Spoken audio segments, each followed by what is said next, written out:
The Global Helmet Vaccine Initiative can actually begin saving lives.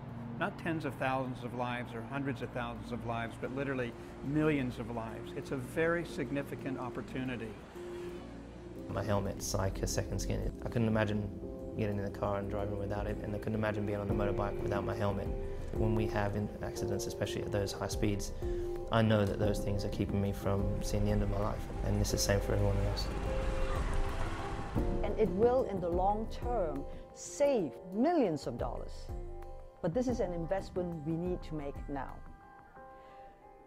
When you ask any parent or anybody who has lost a loved one, they would give anything to have them back. So what is the cost of a life? $10 helmet for a child? Is that too much?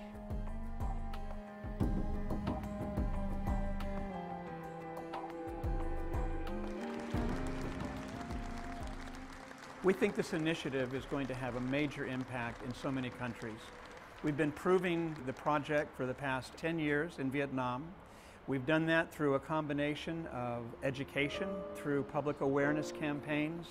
We've done it through working closely with the government, providing technical assistance on helmet standards, on the importance of enforcement.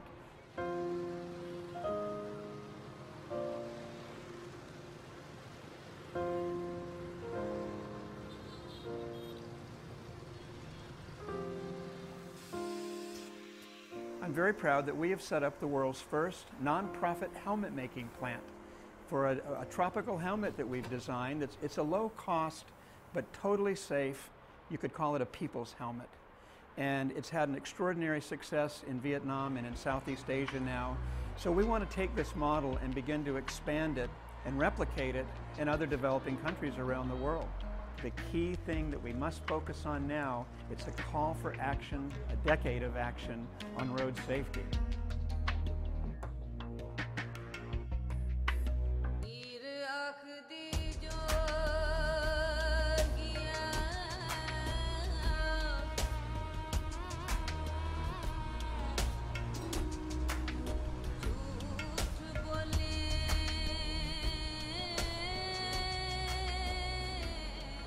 Poor people here, as in most developing countries, they can't afford cars. So what do?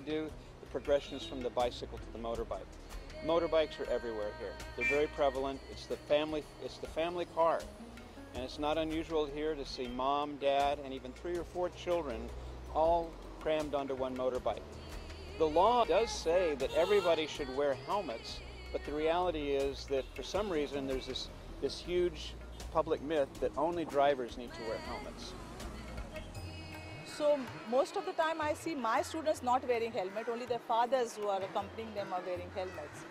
Those who travel by two-wheelers, actually most of them are from very, very poor background. They can't afford to have 2 helmets.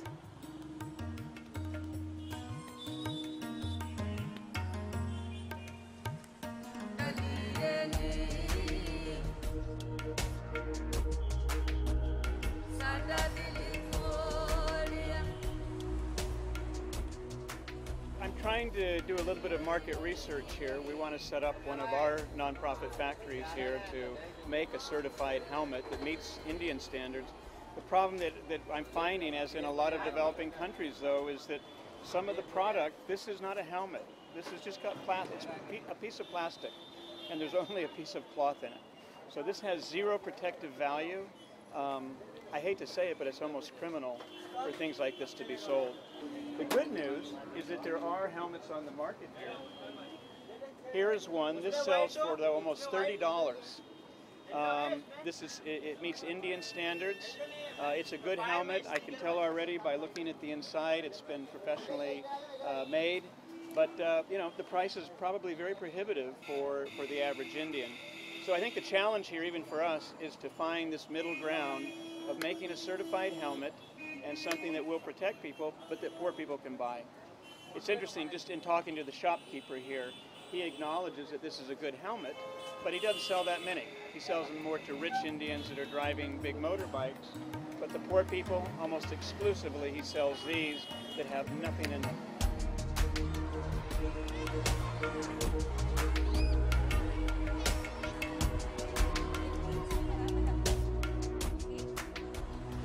The FIA Foundation is supporting the Global Helmet Vaccine Initiative because we think it's vital that we start to deliver the real vaccines that can reduce road casualties across the developing world. And this initiative is a proven lifesaver. We really can inoculate children, a school at a time, put the helmets on their heads so they're going to save their lives. I have to thank the FIA Foundation because in India it is for the first time that you are getting a helmet for a child. What we are doing is that we are going to every school identifying the small children who are coming with their parents to be dropped on a two-wheeler and give them the helmets.